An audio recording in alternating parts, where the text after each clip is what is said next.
Please get ready. Start. Inaugurating the Indian Public Schools Conference, the President of India said, "I am very grateful for having invited me to this function. I deem this both a privilege and an honor. I do not propose to inflict a long speech on you. I would, however, be failing in my duty if I do not share with you some thoughts that often come to my schools of their place in the national system of education and of the contribution they can and should make to the improvement of school education in the country. The public schools in India, which now include Sainik schools also, have a number of commendable features. They will strive to impart good education and to maintain standards. Their emphasis is on providing an all-round education which, in addition to the usual curriculum of general education, includes a welcome emphasis on the development of skills in using hands-on art education and especially on physical education, games and sports.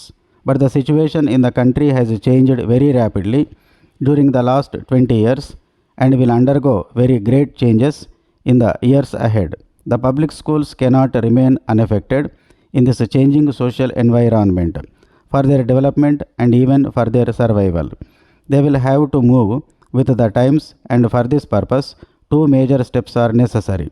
The first is that the public schools must strive to become a part of the national system of education and contribute to its development rather than stand out in a glorified isolation. The second is that they must take into account all the criticism that is often made of the public schools and of the growing hostility against them in certain quarters. It may be easy to laugh it off or to ignore it altogether as misinformed criticism, but it is hardly desirable. A much better approach would be to take it seriously, to analyze its cause and to adopt measures which will overcome it, so that the public schools come to be valued as progressive institutions which make a useful contribution for the development of education in the society as a whole. I would like to place a few things before you for your consideration on these two issues. In addition to the maintenance of good educational standards, I would like the public schools to be distinguished by two important features. The first is their contribution to national integration as institutions with an all India character which draw their students from all parts of the country. This valuable aspect of your work will have to be developed further, and I would request you to strive earnestly to promote a sense of national unity and solidarity. The unity of this country has to be built within its educational institutions. The curriculum of our schools, colleges and universities must be so formulated and taught that every student will have an understanding of our inheritance, of the problem that we are facing at present, and of the type of new society which we desire to create for ourselves. It must also give every student a proper pride on our past, a responsible and dignified approach to our present, and faith and confidence in our future. You are doing something in this field already. I would like you to intensify this aspect of your work and develop programs and tools which could be used in other schools also. Yet another aspect in which your schools should distinguish themselves is experimentation.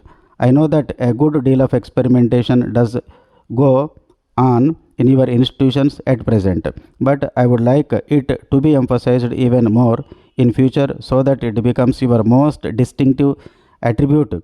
It is through such experimentation, which can be extended to the general school system also, that you will make your valuable contribution to the development of school education in the country. While people generally appreciate the good features of the public schools, we must also understand that there are certain weaknesses in the existing system which invite comment, criticism and even hostility.